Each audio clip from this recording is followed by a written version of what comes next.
Design of a software implementation of Commonsense, able to think and talk about Go, is described and illustrated by two examples. One solving a tactical problem presented by Jenny Shin of Guojuan's Internet Go School, and the other figuring out how to respond to Lee Sedol's magic wedge in Game 4 of his match with AlphaGo. This is a gameplay by two Japanese pros. Now black to play. So the focus is on the bottom side. We can see that white A group is not settled. So what black is trying to do is to attack the A group. But how to attack, and also which is the correct direction to attack. No. What's the matter? What's wrong? We can't find anything in the inside. It's all too precise, huh? So basically Oh, he found the wedge. Oh yeah. That was my... But does it not work? What did you decide? Does it work? Does it not work? What a great Tsuji here by Lee. This wedge here is just brilliant. When people look at images, they see shapes in them that remind them of remembered objects. People talking about Go use the word group to refer to a collection of proximal stones that they think of as an object that will ultimately live or die as a unit, even if parts of it become detached. We know if we want to start an attack, the first thing is to separate the two groups. Perception is something we experience as immediate, but it is the outcome of an elaborate and lengthy computation by which remembered partial features are recognized and knitted together to form an impression of what is in front of the eyes. Making sense of things involves reasoning about a cognitive model of the world. How to build a smart machine. Let's try to develop higher level symbolic reasoning systems. Seymour Papert observed that you can't think seriously about thinking without thinking about something. And that's true. But if you want to think about programming a computer to think about something, you also need to think about thinking in general. The two go hand in hand. It's not a chicken and egg paradox. It's just that we need to think about thinking about anything in order to think about thinking about Go. So let's do that. Thinking is about processing information. And processing information is about forming mental images of the information, which are themselves information about which we can form further, higher level mental images. It's a kind of hierarchical bootstrapping process, but one which, unlike the bootstrapping boot-up procedure of a computer operating system, works both ways.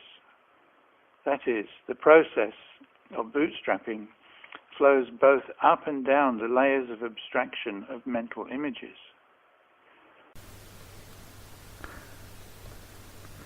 Commonsense sees the world as interacting groups of structured objects that come into being, grow, and compete for resources.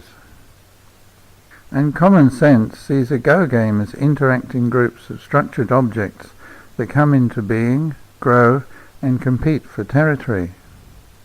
A block is made of stones. A cluster is made of blocks.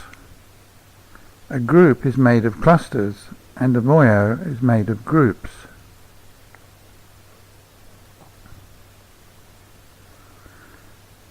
The concept of recursive color connection is derived from the principle that a tiger's mouth controls the point within it. Stones are color-controlled points. An empty point is said to be color-controlled if at least 3 of its links are colored and none is enemy-colored. Color connection is computed by an iterative color propagation algorithm. Step 1. A color control point colors its links and their endpoints.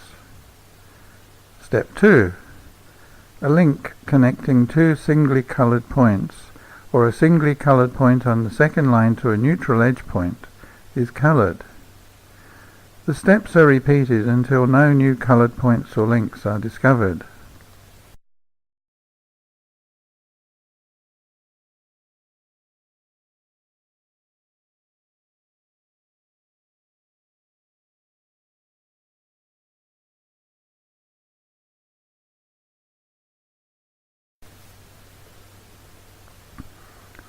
A cluster is a set of blocks connected by colored links and neutral edge links. Here, black has 8 clusters and white has 7. A cluster that does not have 2 eyes and is completely surrounded by enemy clusters with more liberties cannot win a semi-eye, so it's dead. Here, black 1 and black 3 are dead. After dead stones are noted, the color map is redrawn.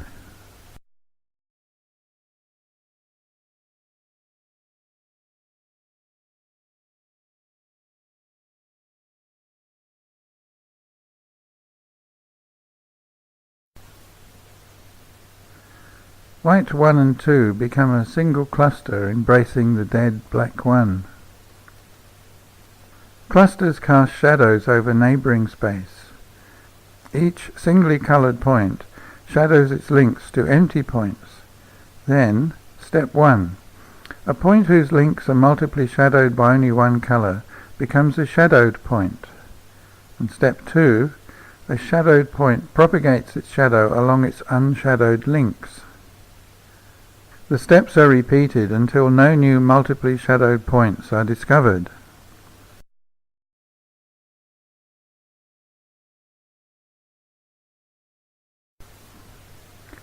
Where same colored shadows meet, their clusters combine to form a group. White 1 and 2 form a group with white 4, and black 7 forms a group with black 8. White has 5 groups, and black has 4. Points which are colored or shadowed by both colors form a kind of no man's land between the opposing forces. The boundary of a group is the set of singly colored edges and singly shadowed points. The eyes of a group are the sets of contiguous colored points inside the boundary. A group with 2 eyes, or a single eye large enough to be able to form 2 eyes, is alive. White A, B and E are alive, as are black A, C and D. A group whose combined color map and shadow map embraces 2 eye spaces, or a single eye space large enough to be able to form 2 eyes, is strong. White C is strong. A group that is neither alive nor strong is weak. Here, white D is weak. The path between 2 groups is the region bounded by the group boundaries and the sector lines between the sides of their faces. The paths between white D and white A, and between white D and white E, are both blocked by the color map of the live group black C. So even without reading, the program knows that white D cannot connect to white A or white E, so those ideas are not worth thinking about. This significantly prunes the reasoning search space. The path between white D and white B is partially blocked by black C, but the path between white D and white C is still open.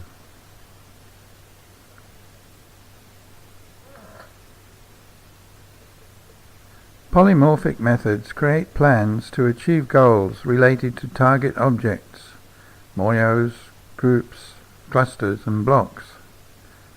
For every high-level goal, there is an opposition counter-goal. Goals and their counters are not necessarily symmetric. For example, the purpose of attack is not to kill, but to threaten, expecting a defense, in order to gain outside strength.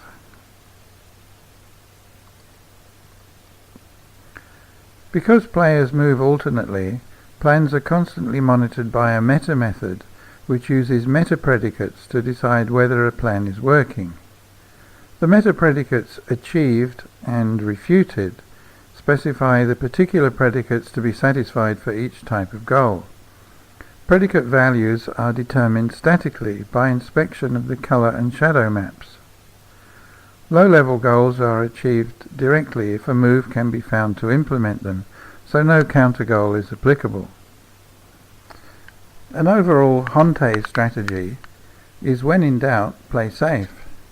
Attack is the best means of defense, but a desperate attack is a high-risk strategy which should only be attempted when well behind. Here is a top-level method that implements a Honte strategy. F, G and H are heuristic functions. Choosing addition for F and a factor of 1 for G rates influence as being as valuable as territory. Weak groups have RG but no influence. They are more of a liability than an asset. The neutral space is the set of points not shadowed by either color. The variable called chance is a kind of error bar on the value estimates. The more neutral space there is on the board, that is, the earlier in the game the estimates are made, the greater the chance of improving the position.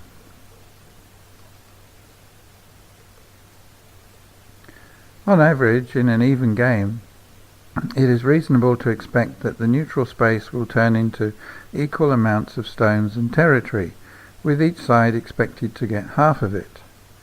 But they also have a chance of getting more than their fair share. In the example, the total neutral space not shadowed by either side is 29 points. So if h equals, let's say, 0.5, the calculation figures that there is a chance of gaining up to about 15 points.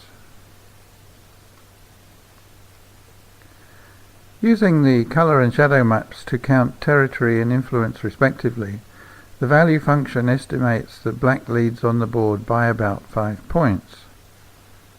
Suppose the Comey is 7.5. Then the difference between black and white is minus 2.5. And even with a chance of 15, that's not enough.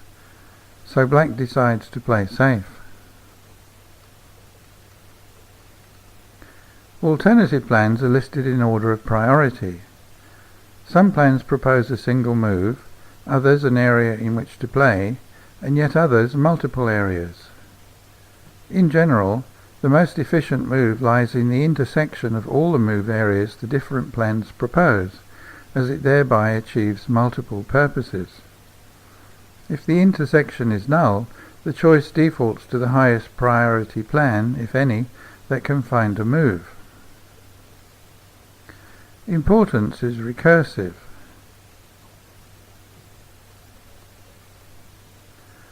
Black has no weak groups, so looks for a weak white one to attack. White D is white's only weak group. White D is not surrounded, so black aims to separate it from its friends. D's nearest friend is C. One way to separate groups is to employ a leaning attack on the stronger group to induce the opponent to defend it so as to build outside strength.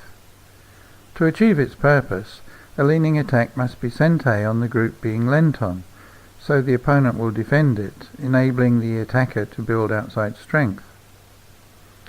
Leaning attacks are usually attachments or shoulder hits on a single stone.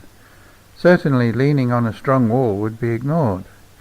There's probably a more comprehensive definition of the sufficient conditions for a leaning attack to be sente, but this method at least covers the single stone cases. The attach and shoulder methods specify that the move should be made from the region side of the stone, expecting the opponent to reply on the other side. In the scenario, both blocks of C group fit the criterion. Black has three move choices that lie within the connection path. A, Q9 a shoulder hit on R10, B Q8 shoulder hit on R7, and C Q7 attached to R7. We know if we want to start an attack, the first thing is to separate the two groups. But if black attacks directly like this, white jumps here, black no B, and white takes the cut. And if black came out here, white honey. Well, after these exchanges, we can see that black has built a wall at A. But do you think the A's black thickness of A is useful or not? Well, the answer is no, because we know white has the two stones at the right side, but it's very difficult for black to attack the two-space extension, and also the white B group is almost safe. So it's very difficult for black to benefit from this attack or continue to attack. And the white two stones on the right side, C and D, are exactly at the right place to reduce black's thickness and also to prevent black from making territory at the right side. So this is not good attack. So actually, it's natural for us to think that to attack from this direction and to gain strength in the center, or in other words, black can control the center by attacking from this direction. And also, one thing we need to notice is that white stone at the left side, A and B, is not strong. If black has many stones in the center, like in this area, the invasion at C would be very severe. So this is black's idea of attack from this direction, and this is very good. But if black to attack like this directly, white can escape so easily like this. And then in the same way, white two groups is connected, and it's difficult for black to continue this attack. So this is so black is not happy with it. Black wants to do something more severe. If black plays here, as we learned from the last lesson, this is good, but it's not severe enough, because white doesn't have to answer it. White can jump out directly.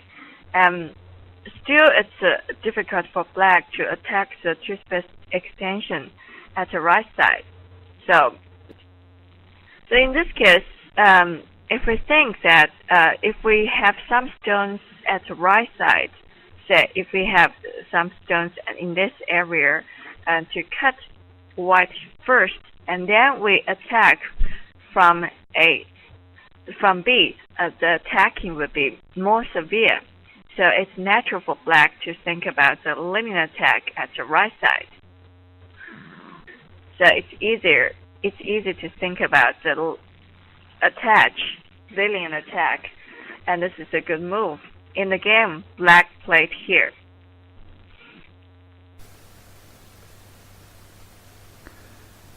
Possibly the most famous move in modern Go is Lee Sedol's magic wedge move 78 in Game 4 of his match with AlphaGo.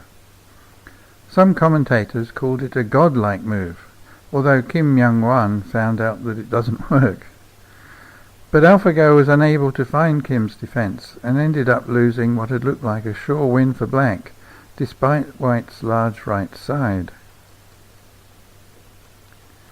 White 78 is a kind of kamikaze, a sacrifice move. A cut is useful if it achieves a goal, such as setting an enemy block adrift, or as a kamikaze suicide bomber deployed to efficiently gain influence. Capturing suicide bombers is inefficient, as it requires 4 stones to capture 1, so for that reason, suicide bombers are efficient. Because for every stone the opponent has to invest to capture the kamikaze, the player gets to put down the stone on the other side of the capturers, thereby building strength on that other side. Here, white is obliged to add another stone to another group, and then suffer the indignity of having to defend it yet further, ending up squashed against the side, whilst black spreads his wings over the centre, all because of the suicide bomber at E4.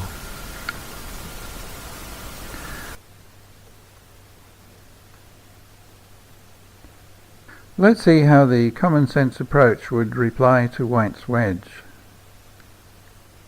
The colour map is drawn and clusters are circumscribed.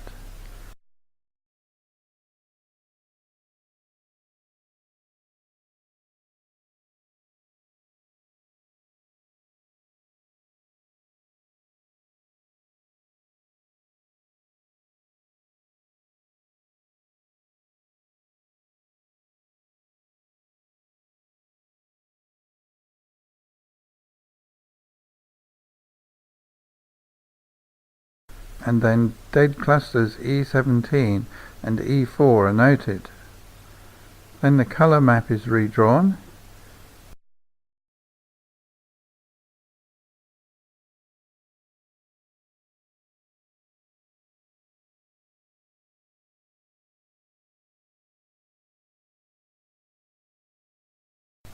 and the shadow map is produced, and groups are circumscribed. White has 7 groups and black has 6.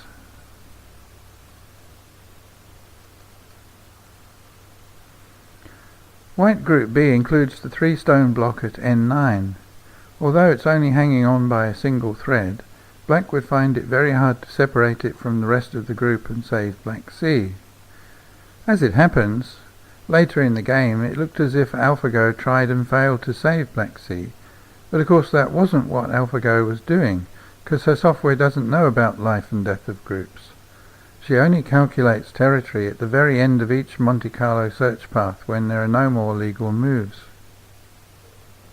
And so AlphaGo started doing stuff like this. Which is... And it just didn't work. Just doesn't work, right? And after this, actually, the game sort of deteriorated for AlphaGo, because AlphaGo was just doing all sorts of things that did not work, and now took here. Yeah, right. And then played down here. And white just took. Black played the key point. But black was already losing the semi here. This whole sequence, it didn't... black gained some back on here, but it increased white's territory here. Really wasted the black potential there. The colour and shadow maps put white ahead if all his stones live. White groups B, C and D are alive, but none of his stones in the centre are safe. So black attacks. Killing a group is a 3-step process. White has 4 weak groups, A, E, F and G. Of these, A is the largest. White groups E, F and G are single stones. Surrounding a group requires cutting it off from its friends in any wide open spaces, WOS, it could run to. If paths intersect, it can be possible to cut more than one path with a single move. How wide does a space have to be to qualify as wide open? One clue comes from the size of the smallest group that can live in the centre, which, taking into account the fact that every other move is played by the opponent, is at least 7 by 5. If the cluster trying to escape already has 1 eye, this reduces to about 4 by 5. And if the space includes the edge of the board, the numbers reduce to 7 by 3 and 4 by 3. White A's only reachable friends are E and F because it's already separated from B, C, D and G.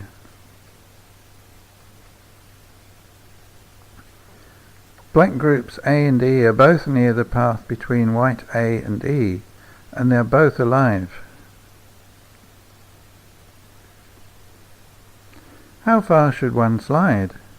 not too near and not too far. 2 proverbs and 1 observation pertain. Stay away from thickness.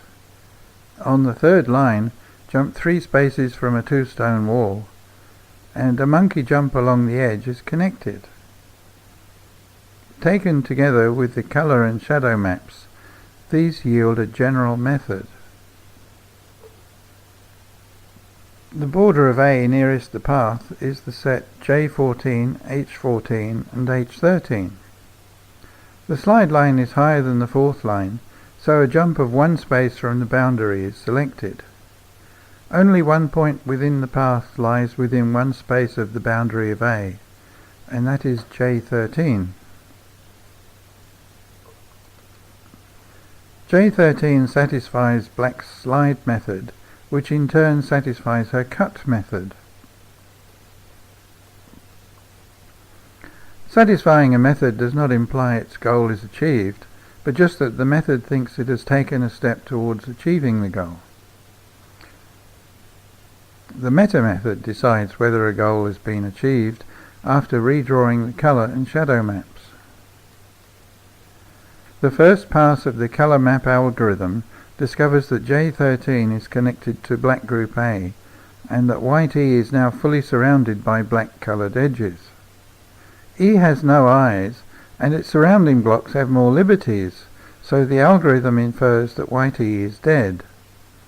Because of this, the path from white A to white E no longer exists, whence black's cut goal is deemed to be achieved.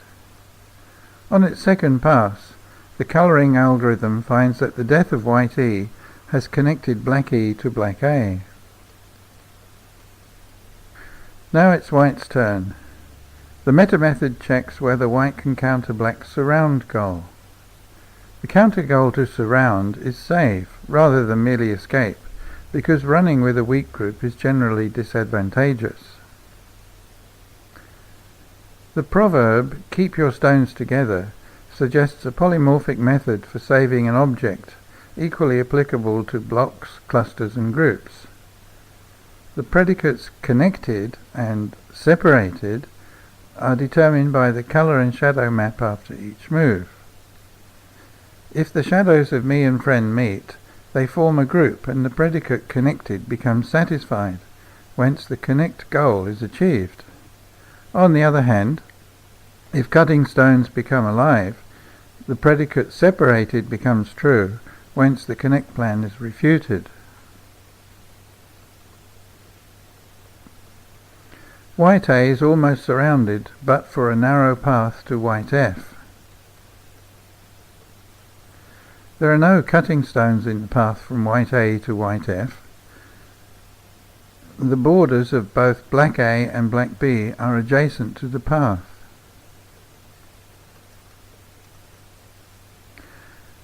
The leaning attack method finds 2 moves that satisfy its criteria,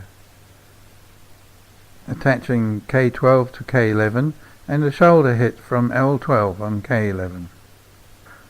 Similarly, leaning attack on B finds attach K12 to K11 and shoulder hit L13 onto M14. If white plays K12, connect white A to white F is satisfied, which in turn satisfies save white A. This doesn't mean that white A is alive, just that the save method is satisfied that it's found a move. By connecting white A and F, white refutes black's plan to cut the path between them. This in turn refutes black's higher level goals. However, the points of a group are those connected by edges that are exclusively shadowed or coloured. Its internal points, its potential eye space, are those which are fully surrounded by coloured points. The new white A still has no internal points. It's still weak. Black's value has increased by 2 because the white stone at G12 is now considered dead, but black is still behind if all white stones live. So black attacks again.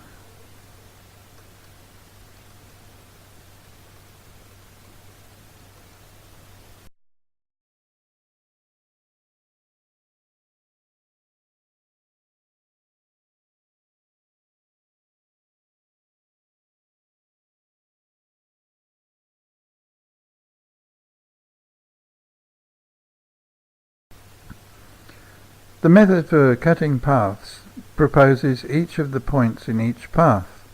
The intersection of these sets is the set of just L10, which cuts both of them, so that's black's choice. White's group is now surrounded. L10 was the move proposed by Myungwon Kim to counter White's wedge at L11. Whether exchanging J13 for L12 before playing L10 is good is a question for the experts. The perceptual hierarchy in goal trees enable the software to explain its reasoning. For example, if it were asked, why play L10, it would respond, to cut the paths between white A and white G and between white A and white F. And why do that? To surround white A. And why do that? To kill white A. And why do that?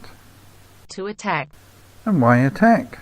Because if all his groups live, White's lead would be too great for me to justify my playing safe.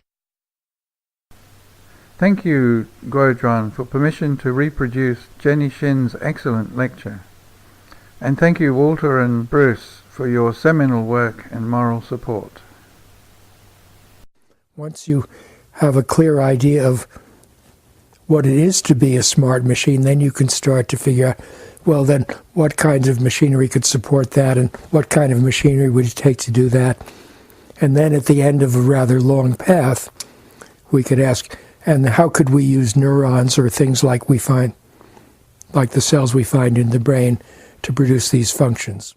Instead of figuring out how to make a thinking machine from little atoms or cells or something, let's start from the top level, the way Freud did, and say, what are the highest functions that we want the machine to have, and what sub-machines would it take to support those, and let's work down. And this would be a nice way to divide up the field, because there are several 100,000 people working on neuroscience in the world, a lot of smart people, and there are only about 20 or less on the whole planet who are thinking about what are the top levels of cognitive operations that that thinking might be composed of. So what I would like to see is more support and more people working on these high-level theories, and maybe a few less of this huge number of people working on theories of what neurons do, and then we would be more likely sooner to meet in the middle and have a complete theory of how to build a smart machine. Let's try to develop higher level symbolic reasoning systems.